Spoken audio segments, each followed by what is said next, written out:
All right, guys, I told you I had a busy day. Charles Albawi, Erik Wyatter are in the house with me. They are members of the group Knats on Facebook, Knats. It's Knoxville Against Taxpayer-Funded Stadiums or something of that nature. We're going to talk this baseball stadium. Erik's in here. He's got a whole binder full of information that he's going to share with us, amongst other things. But we're talking baseball. We're talking Sports Authority. We're talking about the effects to me and you as a citizen on what happens if and when the city and county get together and decide that we're going to help pay for it, or what our opposition to them doing so is. So I'm going to do a shorter on the music side so we can get going and get these guys to get their stuff out. Fellas, appreciate you coming. Where do you want to start? What's the best way to start this thing? Sure. I mean, I think, if Charles doesn't mind, maybe start with him. And, one of the perspectives and ideas that he's really talked about is the idea of a community of benefits agreement. Or maybe if you just have some questions and you want to talk about, kind of how we got to this point too. I mean, Charles, if you have something you'd like to start with, go ahead. I definitely have some thoughts and questions to talk about, but nothing in any particular special order. The main thing first let me introduce myself. Many of you may not know me. My name's Charles Albawi. I'm in Knoxville, Tennessee. I went to Carn schools my whole life. My primary concern is just getting the community involved in the process, the political process, particularly at a local government level. I studied public administration at the University of Tennessee and law as well. And that's really informed my perspective. Being from here, being trained by these educational institutions here, just wanting to get people involved. That's what it's all about to me. I just want to make sure we have an opportunity for input. We've had these things discussed. It's behind closed doors, so to speak. That's one of my things too, is like things like this, it tends to be like rumor, go. And it's like, well, where did all the conversation happen? Because we went from, somebody's talking about it. There's a proposal that hasn't been officially proposed yet, but it's written. And then all of a sudden it's proposed, it's in the system, and then it's done. And it's like, well, hold on a second. Where'd the conversation go? We just got there. Those waters are for you, by the way, if you need one. Awesome. And so, that's where I'm at it too. And I mean, if I did my voice over what you just said, except instead about specifically this thing, that's the intent of the podcast. I want more community involvement. I think that's one of the biggest issues in politics, both locally and nationally, but especially locally. One of the things that me and the guys on that are my standard show, my friends that we do the main show with, one of the things we talked about all the time was local politics is more important. There's more important things that are going to have more important direct impacts on your day-to-day life. Local politics is it, but we don't hear about it and we don't talk about it. And that's one of the things that I'm hoping to try to fix with this show. That's kind of the goal I want. And again, like we were talking about before we got started, I'm actively searching for somebody to take the opposite of what you guys, or at least what the Knats program is trying to put together. I want to hear the arguments for and against so that I can actually have an informed decision instead of just a gut instinct rumor. Like I assume this happened and this happens other places kind of thing. And so I want to take that out of the process and make it a more palatable version of. That's the idea. I love podcasts personally because they're easy. I do it while I'm taking a walk or while I'm driving around town, stuff like that. And so I've learned a lot through podcasts because of the way that they're easy to consume. And so that's why we created this one. So Sports Authority is in process. It hasn't finished yet, as far as I understand it. They're still working out the kinks as far as voting on that and then assigning it. Because one of the interesting things about this is we have to settle both governing bodies in the county on this issue. We have to have both the city and the county agree to do each of their individual parts before we can move forward. So, like I said, I had Biggs in here earlier, and we talked about it a little bit. And so, essentially, as I understand it right now, the county has voted to create the Sports Authority, but waiting on the city to do their portion. So the city and county have both approved the Sports Authority. Okay. What we're waiting on right now is for them to approve 7 board members. They will have to be jointly appointed by Mayor Kakanen and Jacobs, and then they will have to be jointly approved by the city council and the county commission. And is this similar to some of the other boards and stuff that are in place that that they take community applications, or are these going to be more specific where Mayor Jacobs or Mayor Kincannon is going to pick somebody? That's a great question, and I think it even goes to the point that you and Charles were making. I mean, has even a process been publicly announced? Apply for this. And I take, for instance, the county commission board that recently was created by Commissioner Ward, the advisory one. Right, I looked into that one. They had a very public process. You applied for the Board of Health, I believe, right? I did. And that was also a public process. But, I mean, unless Charles is aware of one, I haven't heard anything. So and that makes you wonder. I mean, one of the things that Charles and others and myself have brought up is who's going to be these board members? Right. Are they going to be yes people for the project? Or are they going to be people looking out for the community's interest, the taxpayers' interest, the local community? Are they going to have a voice in this process? And so, that's really, when you look at a board that has this much power and is going to be spending this much money, it's actually shocking that the city and the county haven't said, like, here's our application process. I mean, maybe they have, and it just hasn't been public enough. Well, but I mean, if they have, and you of all people haven't heard about it, it doesn't sound like they have. I mean, my understanding, and this is the first time we've met in the flesh, we've talked back and forth just about setting this up, but to my understanding of who you are very active in the political community here in Knox County. So for a person like you to miss that application being announced sounds unlikely. Yeah, I mean, it's possible, but yeah, I haven't heard anything. And I've even talked with Mayor Jacobs, and it was never, hey, this is the application process either. So, that you would think that would have been an opportunity that would have been mentioned. Yeah, I agree. Okay, so because I had Marty from Care Cuts on earlier this morning on a different show, and I was talking to her about it, and it's like because they have their facility is right there. Behind the Carm, near there, and so it'll be very close to where this project is going in.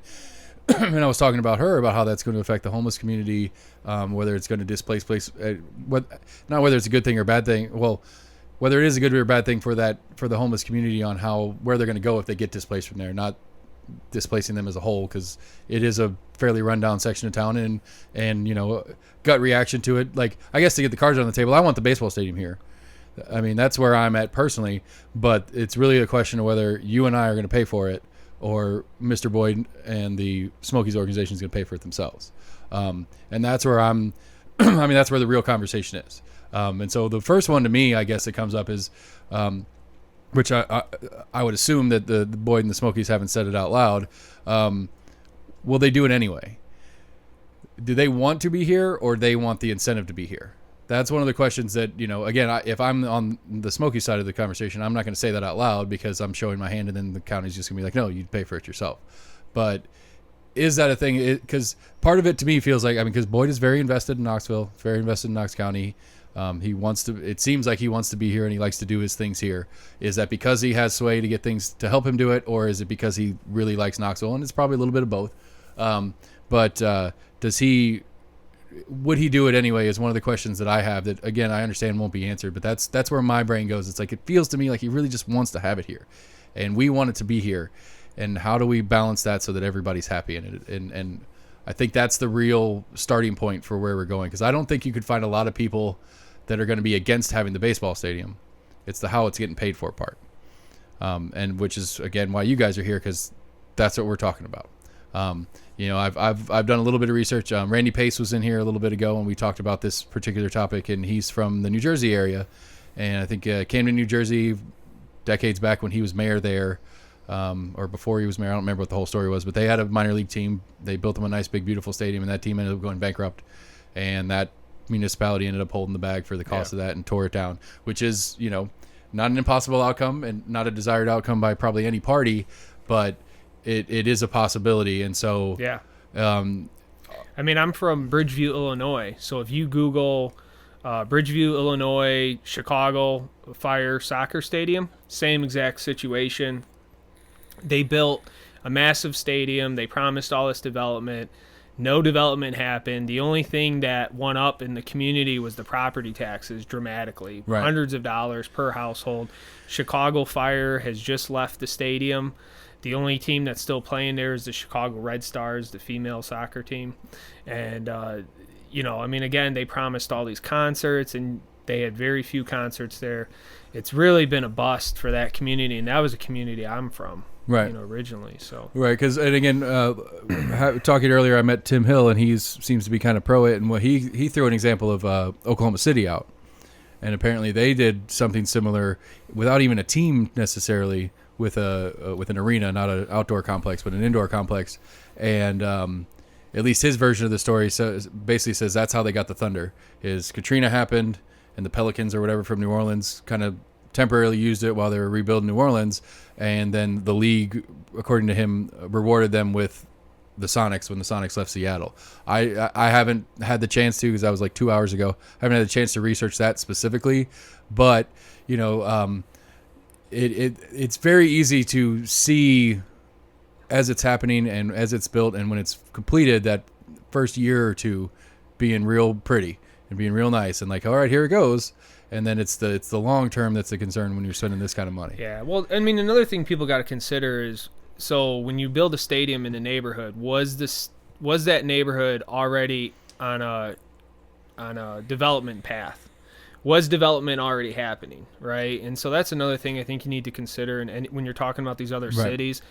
But the studies seem to be pretty one-sided in the sense that they're one-sided on their conclusion, whether you're talking about like a liberal or progressive organization or a conservative or libertarian organization, that these really aren't a benefit for the community as far as return on investment, as far as because this is where we get in the weeds, and this is the thing, because like I was thinking about it. I've had a couple of different conversations where I was thinking about it. It's like one of the things. It's like, well, I don't know. Take I live out here in Rocky Hill, and I got the ball fields right up the street here. I don't know how much they're earning for the county. Well, the city, I guess it's technically a city property, but I don't know how much they're earning for the county. But like that's one of those numbers. Not to push back on your point, but to say like how do we quantify a non-dollar value in a project?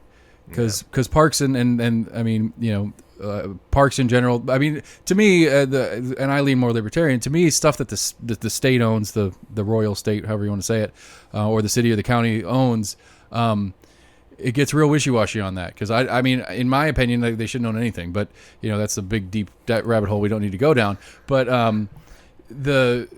to a lot of the stuff that's the point of having the municipality is having the stuff that may not be a revenue generator in and of itself. But what it does as of what the effects are that aren't quantifiable financially, I guess is what I'm getting at. Yeah. And I don't know how to suss that out, because one of the ones to me, especially on this one, it's like, well, I don't know how many people from Knoxville went up to Sevierville to go see him play, and that's Knox County tax dollars leaving. But like one of my examples, it's like, well, it's Friday night, want to go take the kids out and do something. Baseball stadium's here, I might do that, or we might go to a movie. It's not new revenue.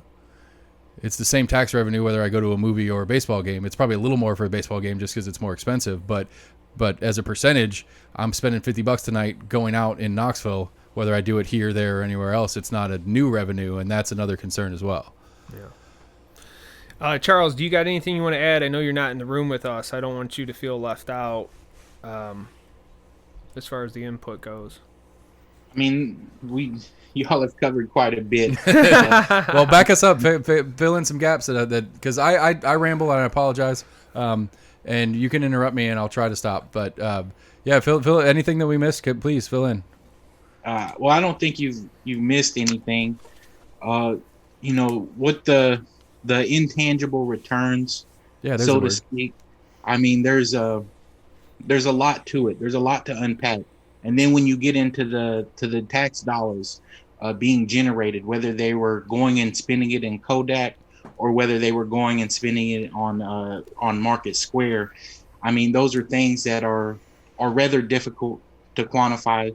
And what the aesthetic value to the neighborhood and the community is of having a business, an anchor, so to speak.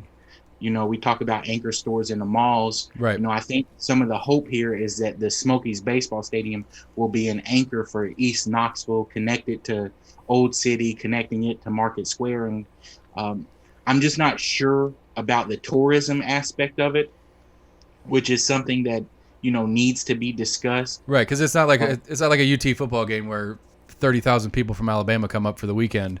The visiting team doesn't have traveling fans like they do in other sports. I mean, I can't speak to that, but that's something we need to know. Like, how many is the Birmingham minor league team bringing over here Right. when they come?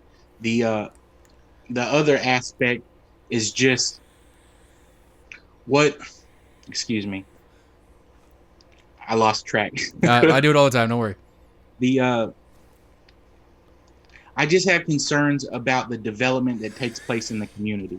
So when they build the stadium, there's talk about the city putting money towards the stadium itself, but private developers are going to develop the surrounding area.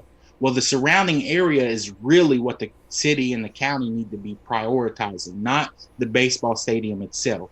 So to the extent that they have money for the development, I think that's really where the city has an opportunity to offer an input, and the county has an opportunity to offer the input. But to the extent that we're getting involved in owning a minor league baseball team, I think that shouldn't be the priority at this time in particular, due to COVID. I mean, we have the Education Coalition talking about funds, about programs needed for the schools to address the situation with the virus, and how to protect students and to protect the families who are having to take time away from work to take care of their children because they're doing virtual learning, and they're concerned about their safety. I mean, that really needs to be the prioritized discussion. I follow where you get there. The only issue, the only pushback I'm going to give on that is the way I see what's going on. We're in terms where by the time this starts moving, we're going to be I hope we're past the pandemic by the time we start moving on this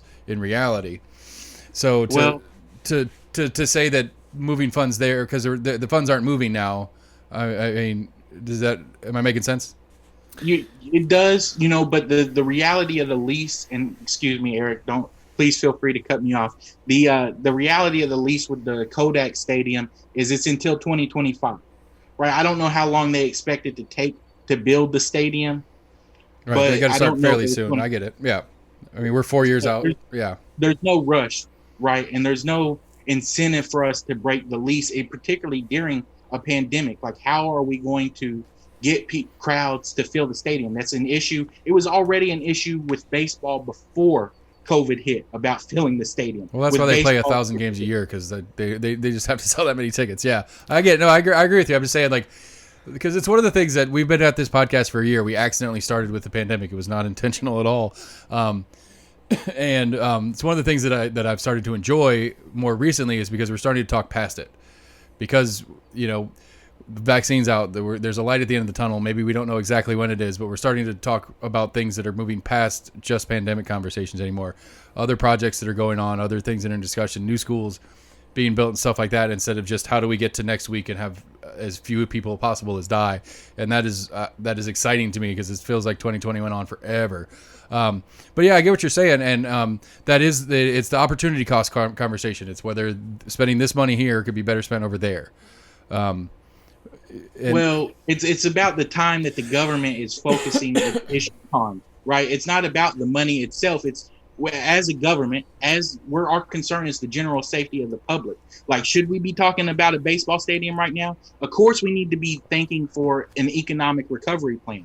Maybe that's part of it, but the priority for that plan needs to be on the poor, the working class, and the middle class who are suffering the brunt of the economic fallout from the pandemic. Whether it's job loss, trying to find jobs, relying on unemployment, trying to find childcare, trying to manage the situation where you used to be able to depend on school to absorb some of those costs. Now we can't even do that. And now, even when we are relying on school to absorb those childcare costs, we have legitimate concerns for our children's safety. And that's what we want to ease the burden of not just our financial burden, but our mental burden. This is a stress on all of us. And baseball can bring some sort of relief, right? But when it's the government talking about baseball at this time, it's not de-stressing us. It's increasing that stress, because it shows that the government isn't talking about what really matters, right? Like Mr. Boyd, he ran for governor I have a hard time believing that he would be focused on putting a new baseball stadium in Knoxville right now if he were governor. I just have a hard time believing that would be his priority in terms of the decision-making process, right? It's a distraction. Like, there's so many other things we could be talking about right now, but we're talking about developing a baseball stadium. I don't want to ramble too much. No, hit it, man. Go. Those are great points. Yeah, those are great points. One of the things you guys touched on was how it just feels like things are being rushed with this project, and how it's like, behind the scenes they're talking about plans, and then they release the plans, and then they push a vote, right? So in the city council, a couple of the city council members wanted to do a workshop about a sports authority, and that got shut down, right? And so, Nashville, when they did their minor league baseball team, they rushed the project. Ended up costing $10 million more on their stadium, and $21 million they didn't budget for an infrastructure. That's another thing in Knoxville. We haven't talked about the infrastructure that's going to happen, at least publicly. We haven't talked about the infrastructure that's going to happen around the stadium. And they did a report, and they said, like, why was the budget busted? And the number one thing they said is we rushed it. And I just feel like some of the officials in Knox County and city of Knoxville are like, hold my beer. Like, we're going to outdo Nashville on this rushing thing. And that's dangerous. But, you brought up the taxes. So here's a couple things to consider. Currently, where the baseball stadium is going to be housed at, Randy Boyd's paying property taxes. He's going to donate this land to the Sports Authority. Under state law, he will no longer pay property taxes. Now, at first, some people are like, yeah, but he's donating the land. Yeah, but it's not being used for a public park or a school. If there was a general public benefit, it makes sense why a rich person would donate land and we wouldn't tax the property, right? This is to benefit his for-profit business. But yet, he's not going to pay any property taxes. So that's one way that we actually are we're diverting property taxes that are currently going to Knox County schools, to the sheriff's department, to the public health department, to benefit a for-profit business, right? Another thing, when they voted on the creation of the Sports Authority, all the sales tax revenue from the stadium will now be redirected again to the Sports Authority. So that's not a business that's generating income for our community. Now, the next... I'm sorry to interrupt, but that's one of the things that somebody had mentioned to me is that there's lost tax revenue that we will gain back by the creation of the Sports Authority. So stuff that goes to the state that doesn't come back here, the Sports Authority will keep it here or something like that. I was confused on it when it was told me. But okay, so that's the next thing I was going to get into. Okay, so with the Sports Authority, when they created that, so you have 7% state sales tax and 2.25% local sales tax, right? At the stadium itself, on concession and ticket sales, that will be redirected to the bond payments. It's not going to the city and county to pay for public welfare and public services, right? It's going to pay the bonds. Now, here's the next step.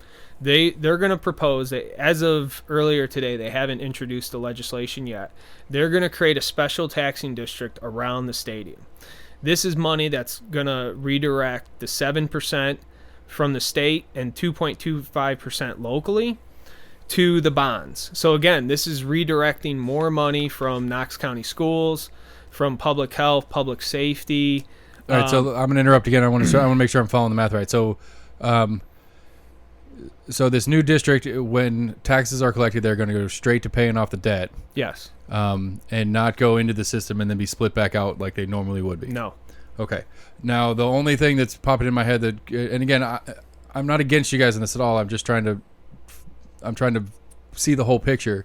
You talked about the property tax on that, but outside of property tax, is there anything down there generating any sales tax revenue currently? Yeah, I mean, so that's a good point there. We don't know the size of the special taxing district, so it could include current businesses right now, and we'll wait and see. But see, my thinking is, if you look at Old City, it's going to develop regardless. And Randy Boyd has been planning this project for a while. So whether there's a stadium or not, we're going to see development in Old City. Now, how that looks definitely can change because of a stadium. But as far as the development itself goes, it's going to happen one way or another. Right, because one of the things we were talking about with some of the other guys on the show is like, if I'm Randy, if I'm Randy in a very simple business sense, I'm thinking if my baseball team can break even, my real money's in all the development around it anyway. Time. And so I guess that's kind of where I developed part of my stance on it is like, well, if we as a county can break even, we're not losing money to the stadium project, but breaking even so that we're gaining all the tax revenue around it, just like same business model, but on a different side of it.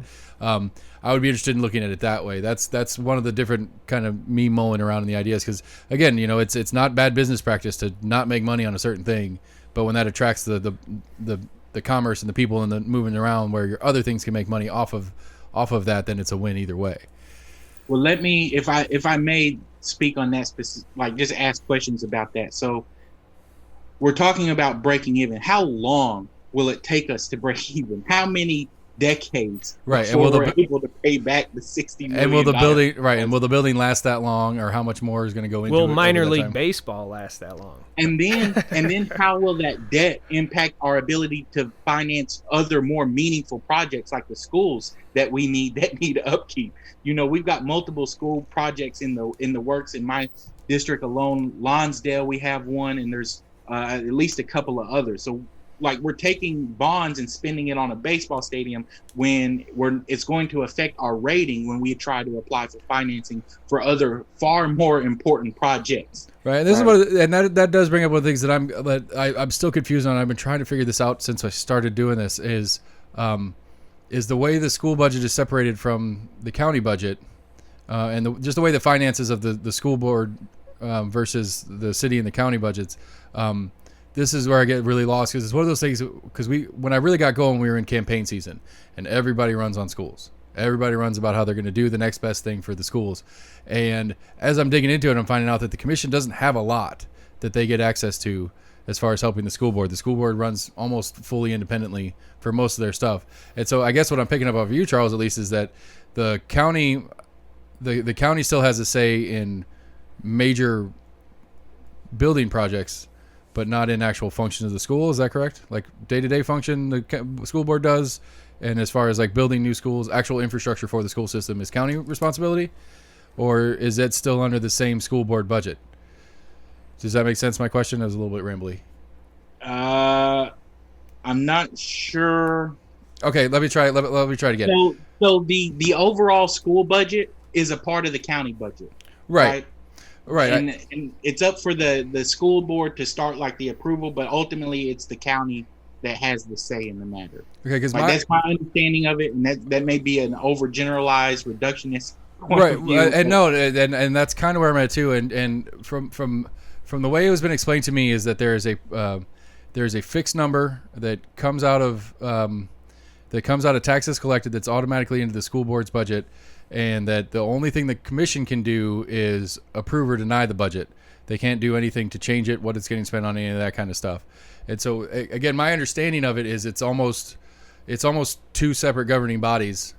And this is where, and I don't know if any of us know the answer because it's painfully complicated, is that I don't know how much technical impact the commission and mayor's office can have on what the schools are doing with their projects.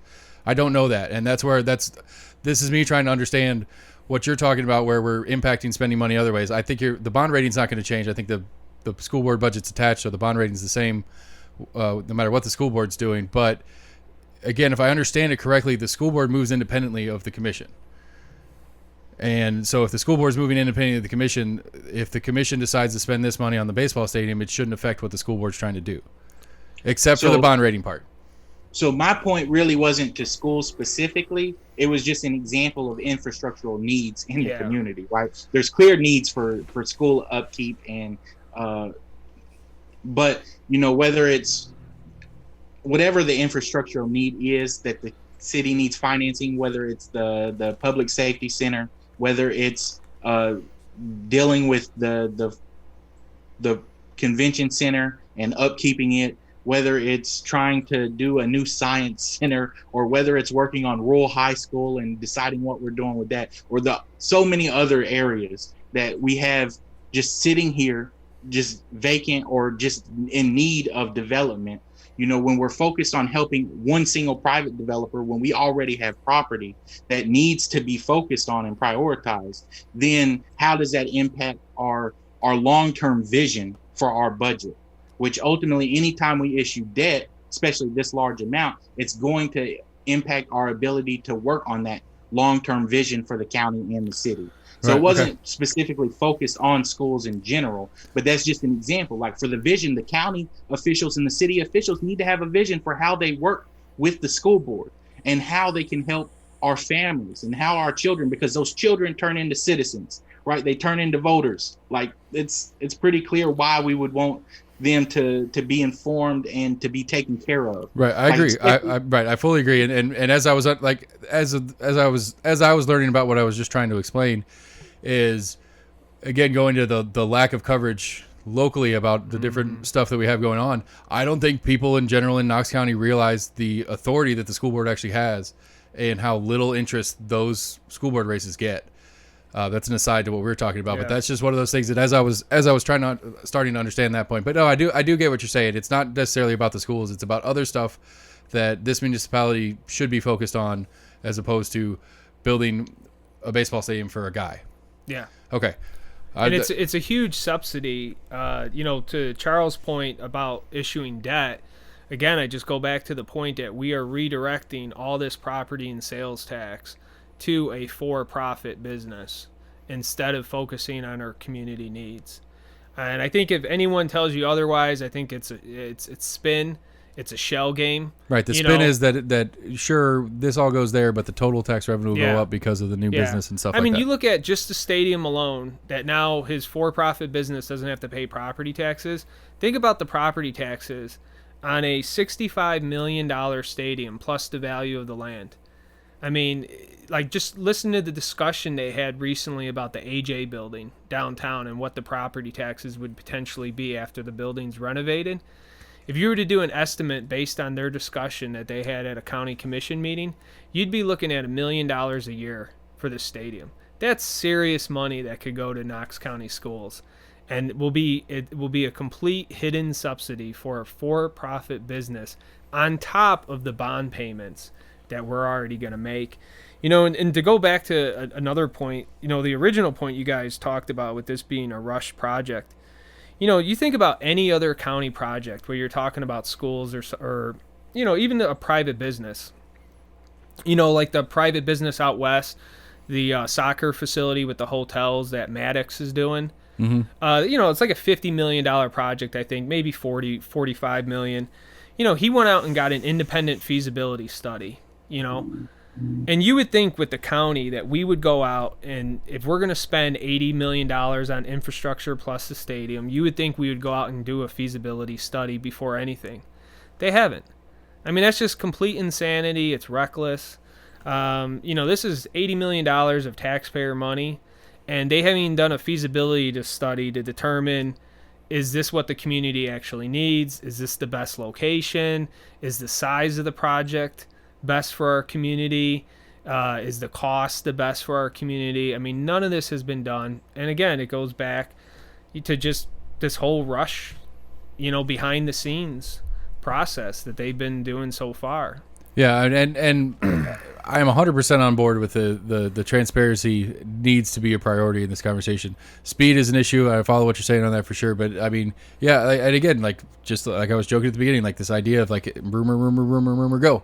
And that is not how government is supposed to work. It shouldn't be rumors. It should be real conversations out in the public where we all get to see and we all get our chance to call up our county commissioners and not threaten their lives over the Board of Health conversation. And that's serious. It's ridiculous. But, be engaged citizens with our elected officials. We put them there for a reason, and their job is to respond to our needs as a county. And if it's all cloak and dagger, we don't get to do that.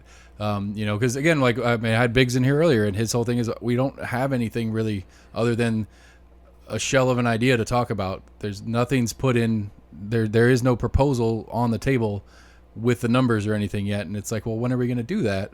What are we waiting on? What is that? What do we need to have that stuff done? Sounds like a feasibility study would be a starting point at minimum. Yeah. Because it's real easy. Like I fell in this trap as a business owner. I saw we moved. We were doing well, and we wanted to put a second location up. I saw a spot that looked good, made sense, at least for like the 2 days I thought about it. And then it's like go. And then 9 months later, we're clearing out and going through all the mess of trying to get ourselves out of the lease and stuff that we went in because it was not. It was in hindsight, looking back on it, there's a dozen reasons why it was a bad location. And that's what I feel like this baseball stadium is. It like the aerial picture looking down on Knoxville from 1,000 miles up or whatever, it looks like that's a perfect spot. It would be a great spot. It would do a great number of things for a great number of people and all that stuff. But, that's just looks. We don't know what that means until we actually look at it and do some digging. And I don't know. I haven't heard it yet, and that's the problem. Well, I mean, I would say, though, that the Sports Authority, the creation of it in of itself was a concrete idea. And if you look at sports authorities, they didn't have to go with that model that they picked. They went with a model that has a very powerful sports authority. So that's why it makes the appointment of these board members even more important. They could have looked at different models that, maybe was like a hybrid that used our public building authority in conjunction with the sports authority. Jackson, Tennessee doesn't have a sports authority. And with their stadium, it's just directly owned by the city. I understand that there's tax benefits to do a sports authority, which I mentioned. It redirects the funds, and then it creates a hidden subsidy for the for-profit business. I don't necessarily think that's a tax benefit to the residents of Knox County, but I mean that's the direction. It's a tax benefit to a resident. Yeah. I mean, yeah. So I mean, in Charles, again, I mean, you're not in the room, so I hate. I don't want you to feel like you're not a part of the conversation. If you have anything to add. I'm going to go back every time, whether it's a feasibility study, the speed of the process, what the other priorities of the community, the local government at this time should be, is public input. Like, that's what it's always going to fall back on. Like, and you all are talking about the behind closed doors aspect. Let's just make it transparent.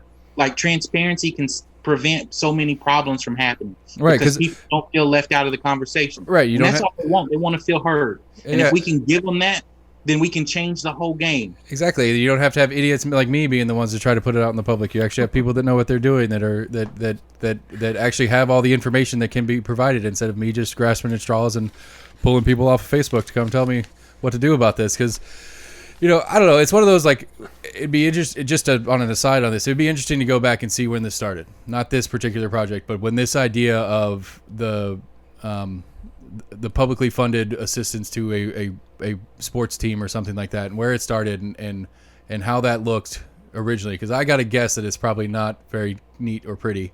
It's probably pretty shady back room back then too, and it's been but it's one of those, like, once the first one happened, then that card's in play, and these owners are like, well, I need a new stadium.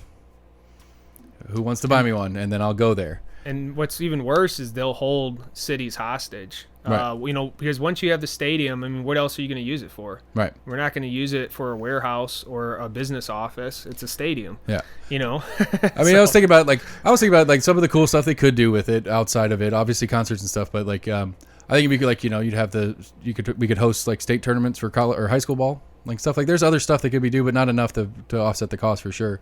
If the team just said screw it, I'm out of here, or if they go bankrupt or whatever. Yeah. I would ask for a personal guarantee from Boyd himself, not just his organization. But how do you do that if a business goes? If the minor league baseball shrinks again, they just lost 40 teams. If they lose more, Smokies are on the chopping block, or his business goes bankrupt. Like, how can you get a guarantee? Like, that's what I'm saying. You do a personal where it's him and he has to go bankrupt as part of the game. Like, to take, for instance, the AJ building. Lots of landlords do that. They did that to me. Yeah, I mean, they just did this recently. Well, we have many examples we could point to. Walmart closing at University Commons, Regal selling to a foreign company who's now bleeding, $1.5 billion in the first 6 months of 2020. And then even the AJ building, they were going to get financing for a boutique hotel. Right. They couldn't get it. I mean, there's no guarantees you can make. And then people are like, well, you write penalties in a contract. Well, I mean, at the end of the day, let's say you write penalties and Boyd says he's going to do $142 million, right? And he says, you know what? The market changed. We're in a recession now. I'm only going to do, $50 million. But if you guys don't penalize me, I'll do $70 million.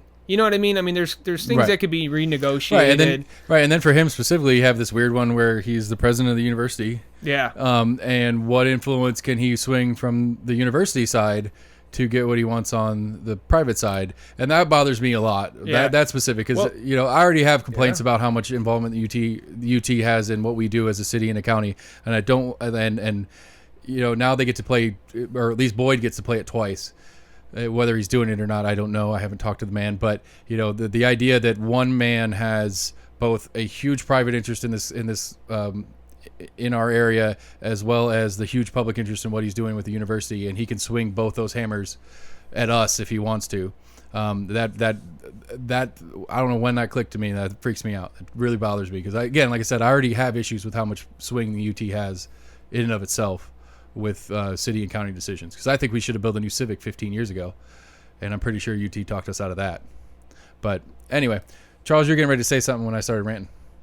No, I mean, it got to a point of disagreement. I'm a graduate of the University of Tennessee. I'm never going to say anything bad. I am too.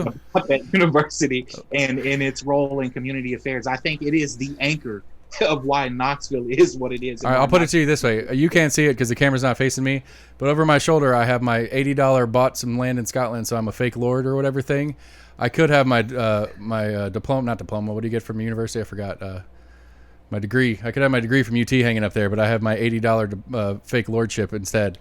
I don't fault UT. It's not that I went there, I graduated, it was great, whatever. But I always put it's like you go to Atlanta, Georgia Tech's there. Atlanta doesn't care that Georgia Tech's there.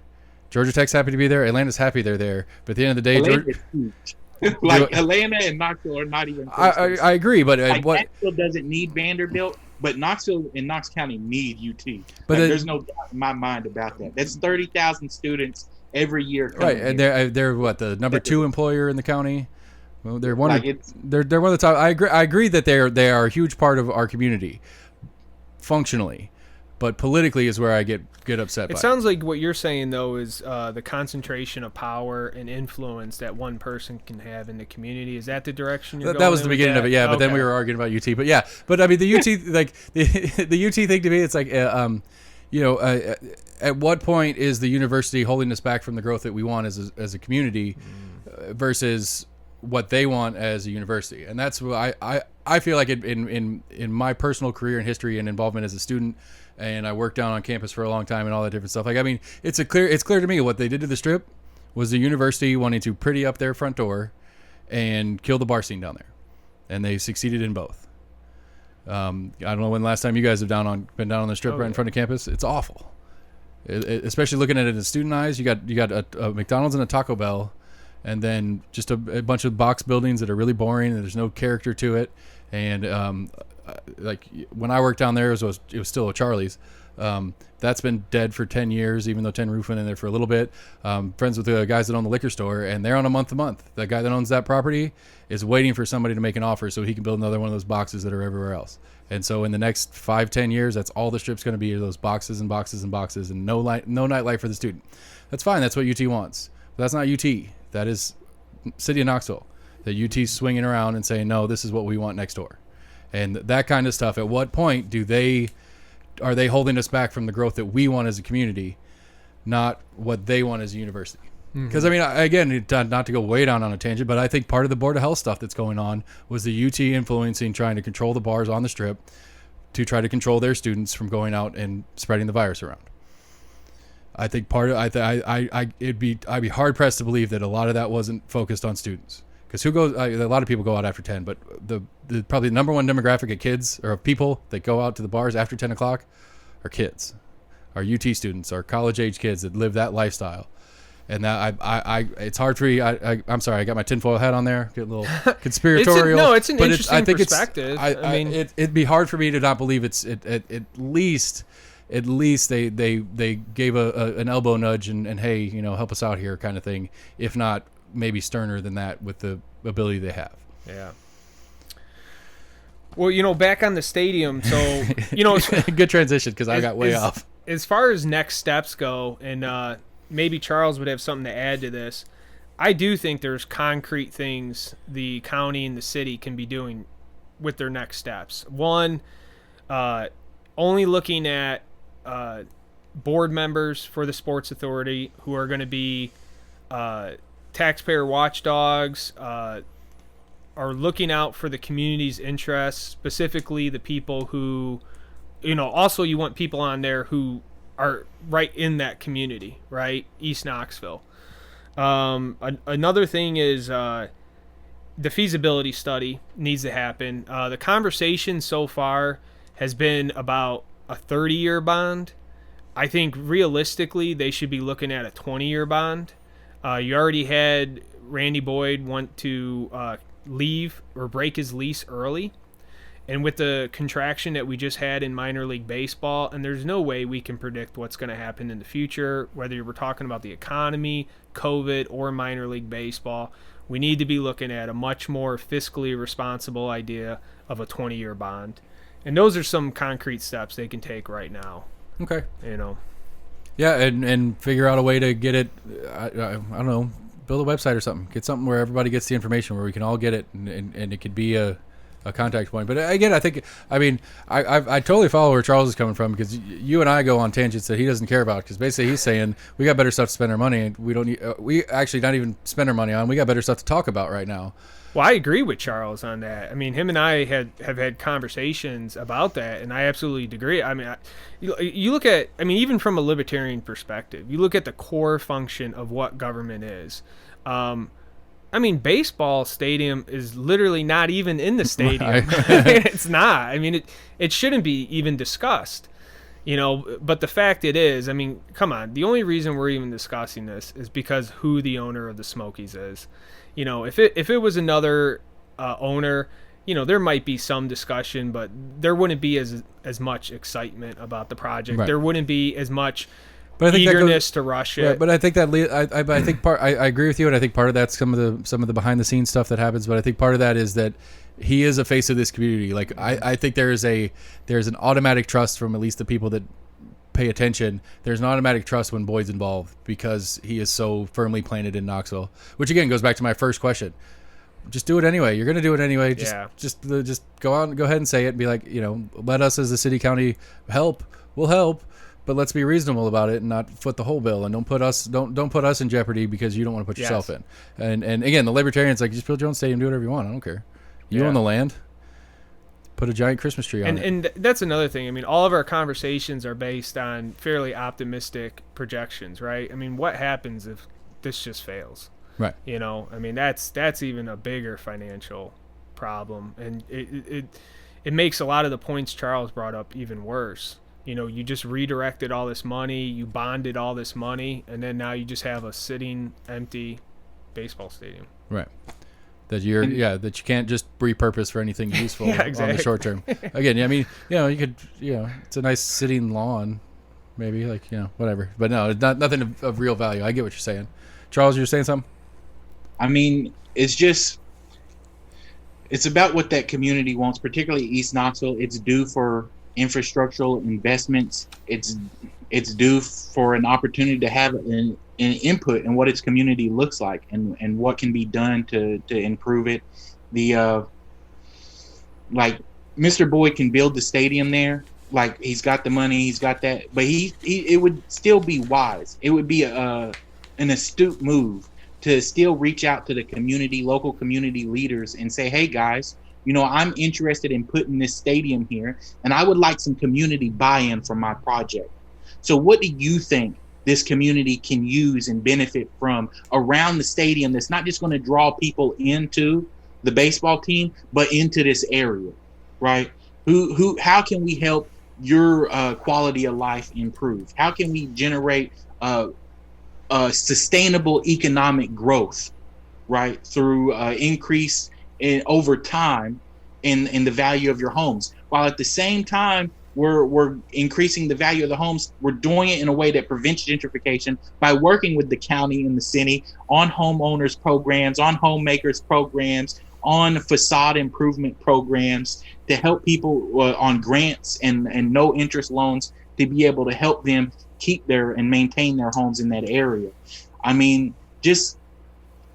even if you're going to put the stadium there, you still need fans in the stands, right? So how do you make that happen? You get the community support, the community buy-in, and there's ways of doing it that are much more community, more public friendly than just saying, hey, we're going to take out an $80 million loan on behalf of the local government.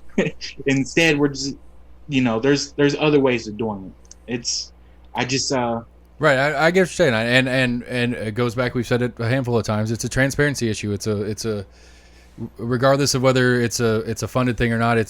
Even just a zoning conversation, it's going to be a huge adjustment to what's sitting there, and it's going to affect a lot of things around it. So to say it's going to change the use of that neighborhood. Every single street and road that goes in or out or near is going to have new traffic, different traffic. What's that going to do to home values? Is it going to price people out of their own houses over time, or is it going to be, true gentrification where they put up these like 5-story buildings where the floors commercial and then the top's residential, and they're super expensive, and then the house next door gets chased out because they can't afford the taxes there anymore. And that is a problem, and that's one of those broader spectrum things. That's always one of those that I have a hard time tracking, is when we're talking about serious investment in a community without pricing the community out of their own homes. How to raise the value of the homes these people are living in without making it too expensive to live in anymore. And I get that as a concern, and I don't know obviously how to solve that, but at least a communications is a good place to start.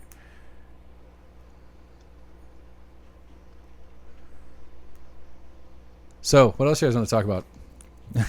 So really, the bottom line is here's my summation of the last 45 minutes is transparency, community involvement, transparency.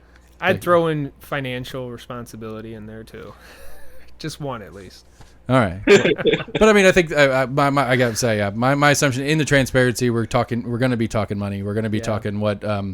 Who's paying for what and whatever. Because I don't know. Because one of my guys on the show, he sits in that chair. That's why I pointed it. Anyway, we were talking about it. It's like I don't care about baseball per se. I'm not a big baseball fan. I'd go to a game or two. I've been they did. My kids are in scouts. They did a scout night. And we went up there and did scouts. We got to camp on the field. It was really fun.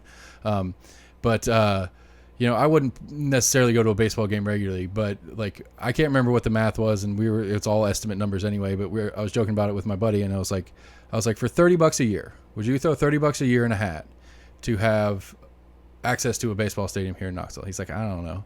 And I was like, well, would you throw $30 a year to have access to a sweet outdoor venue for a concert just up the road? It's like, maybe. That's so there are parts of it. Excuse me, I don't know what that just beep was. Anyway, there are aspects of it that I really like, and there's part of me that's actually open to tax funding, but the transparency is an issue, and who's doing what, how it's getting done. Is anybody really talking about what the true cost is going to be at the end of the day?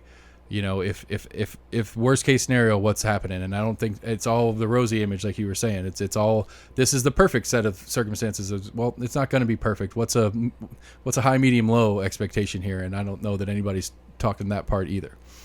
So give your it's the Knats Facebook page. Give contact. Anybody wants to join the fight and get active in having this. The first step, I guess, is going to be you need to talk to your commissioners. Everybody, you need to get out and talk to your commissioners, talk to your city council persons, voice it. To go to the point that you're saying, just one thing I'd like to add, and I really appreciate that Charles is involved with this, because from talking with some people in the community, they just feel like this is a done deal, and it's not. There's been... you could watch about 3 hours worth of video on this so far, and commissioners and counselors are expressing skepticism, and they're asking questions. If you watch government meetings, when something's a done deal, you get one person to ask a question, and then the next person says call the question, and they just vote on it immediately. That's a done deal. Right. When you walk into a meeting like that, and just people got to understand that. This is our city. This is our county. The voters, the people are the ones in charge, and so get active. Maybe this is not your issue. Maybe your issue is another issue, but never lack the courage to stand up for your community and do what you think is right. Right. And on a personal note, to agree with, it's like I've had zero issue with any commissioner that I've had, at least talking to me, at least whether it's through their Facebook page or something like that, or even coming in on the show. Like, and every single one of them, call me, email me, do whatever. Like they're obligated, whether technically obligated or just, feel like they're obligated to, they're going to respond to you. They may not agree with your point of view, but they're going to see it. And if they get it, they understand that it's not their job to make the decision. It's the job to make your decision. And so you just, if they, like the silent majority, it's a big problem in all sorts of politics right now. Everybody talks about the silent majority. Well, if you're a part of the silent majority, you're not going to get hurt. So don't get mad when things change that you don't want. And I think that's the bottom line of that part of it is get in touch with, call the mayor's office, call your council person, call your commissioner. They'll talk to you. That's what they do. They only get, they only technically work like 5 hours a month, technically. Charles didn't like that statement because it's hard work, and like that's. I don't doubt it. We gotta be reasonable and respectful. Yes. Like death threats are absurd. Yes. Like even you may disagree with whatever board of health decision one way or the other, but like, and as far as majority minority views, like sometimes the elected officials have to make hard decisions. Sometimes those hard decisions are going to be against the public's wishes, right? It's not like everybody wants everybody wearing a mask. It's not like we want to not be able to give hugs to our friends and neighbors, but this is a safety issue. And whether it's with the safety issue of COVID or whether it's with taxpayer financing for private projects, we need to be respectful of each other and understanding and find ways of fitting in. You don't have to be a loner out here just randomly emailing people. You're much stronger when you join a coalition.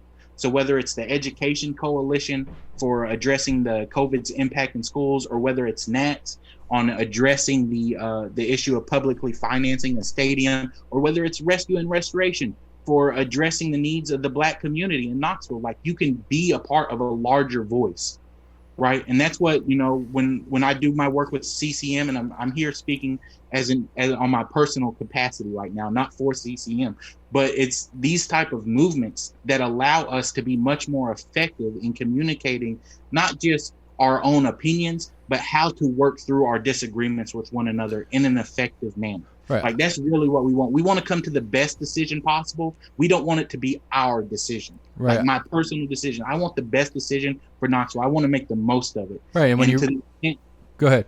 Sorry. Well, it's just understanding how to navigate it is very important, and understanding how to work well with others is essential in creating effective government, particularly at the local level, because at the end of the day, we're going to run into each other at Target or Walmart or Kroger's or Food City or the Three Rivers Co-op, wherever it is. We're going to end up seeing each other. We're going to eat at the same restaurants. We're going to do all this. So we need to find a way to get along and understand that we can disagree, but still be committed to working on behalf of one another. So you may be fiscally responsible and say, or conservative and say no funding whatsoever, but then you still may care just as much about the community and say, you know what, some funds for these purposes may be beneficial, right? But it's how do we have that discussion in a respectful manner and finding the ways of the correct avenues to get your voice heard and particularly amplified through groups like Knats or the Education Coalition or CCM or the party systems. I'm not advocating for them, but that's what they do. I didn't mean to laugh at that, but yeah. No, you're right. No, you're 100% right. And what I was going to jump into is that if you want to just email or call your commissioner on your own, don't just say yes or no. Say why, because it's perfectly possible that you have a thought on it that they may not have heard yet, that may have some value to it, because there's more than there's more than what is it? There's more than one way, there's more than one way to boil an egg or fry an egg or whatever the statement is. There's more than there's more reasons than just yes or no. So, when you reach out, when you're communicating, don't just say, no, don't do that, it's stupid. Say, no, I don't think you should do that, and give some reasons why. because one of your reasons might be a reason that person hasn't thought of before. And I think that we're too, like, it's not voting. You're not voting. You're communicating. You're sharing information with your commissioners, not just telling them yes or no. That's what I was trying to get at. Anyway, anything left? What do you got? I'm good. All right, Thank you so for having us on. I appreciate you guys coming in, and we'll follow up as things get hotter, I'm sure. Any contact stuff that you guys want to do on behalf of this or yourselves, whatever you want to do, shout out moments as you wish. Charles?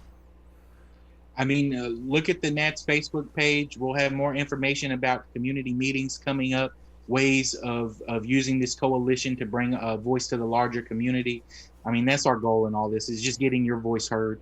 That's it. And if you reach out to us on social media, on Facebook in particular, we'll work to make that happen. We'll keep you updated on what's happening on the government level, but also on the community level as we organize. Excellent. And I'll put a link to your Facebook page in the show notes, so it'll pop through when people are listening to it on their favorite podcast player. If they go to the Facebook page, there's an iPetitions that they can sign, and if they sign that petition, they'll keep them in the loop with contacting commissioners and counselors and the mayors. Excellent. And so, and again, the bottom line, whether it's this issue or not, be active, get out there, be a part of this community, because you are part of it, whether you're doing anything or not. So, outro. Guys, thank you so much. This is great. I love it. We are almost in agreement at gmail.com, Facebook, Twitter, YouTube. Hit us up. You can yell at me about it too. I'll do my part in yelling on behalf of you as well. This is my favorite fun thing to do, is to talk to people and learn the different parts and pieces of a major situation. Again, it's Knats Facebook page. It's KNATS. Like I said, I'll put that in the show notes. It's been the end of a long day for me. This is the end of 3, so I'm going to call it a day.